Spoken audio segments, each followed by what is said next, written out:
Okay, you've got a buyer. You spend 4 weekends showing this buyer homes. You show 27 homes and write 0 offers.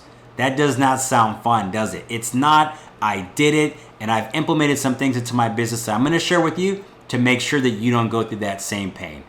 My name is Jeremy Smith. I'm an Icon agent with eXp Realty out of Fort Worth, Texas, and I'm going to share with you guys the 3 things that I make sure we check off before we ever go show a home to a buyer. All right, so if you're not doing a buyer consultation, you need to be doing that. If you don't have one dialed in, hit me up, Jeremy at smichteamdfw.com, and I'll get you dialed in. So the first thing that needs to happen before you go show buyer home, you need to have that buyer consultation.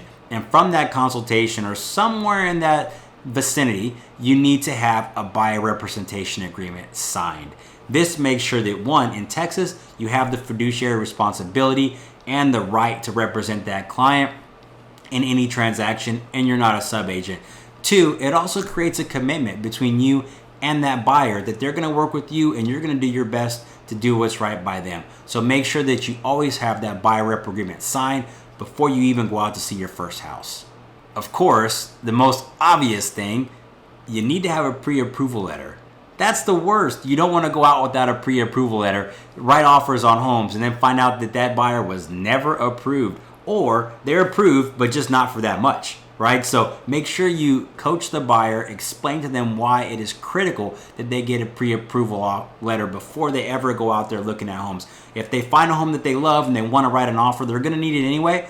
Plus, they want to know their buying power before they go out. And you don't want to be spinning your wheels showing homes that they don't qualify for or homes that they don't like because they can buy something better. So make sure that you get that pre-approval letter from a preferred lender that you work with directly if you can. All right, something that's not so obvious and a little bit uncomfortable, you're going to want to make sure that you set clear expectations with this buyer. You can do that through your buyer consultation. And what I mean by expectations, 1, your working hours, right? People think that us real estate agents work 24/7. We never sleep, we never eat. So you want to set those expectations so that you don't get driven crazy.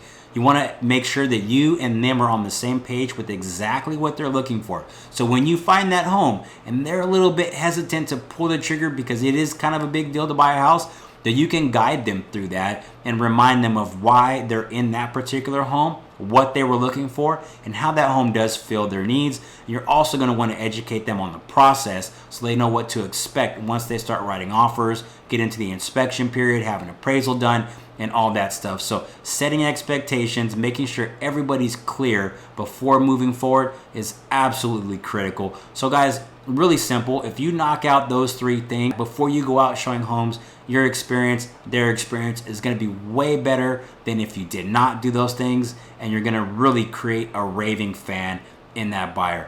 So if you like that video and you want to hear more, hit subscribe. If you want notifications, of course, click the bell. If you have any questions, feel free to email me at jeremy@smichteamdfw.com.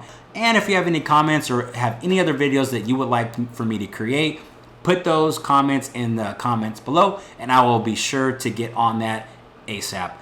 Thanks, guys, for watching. Have a great day, and I'll talk to you soon.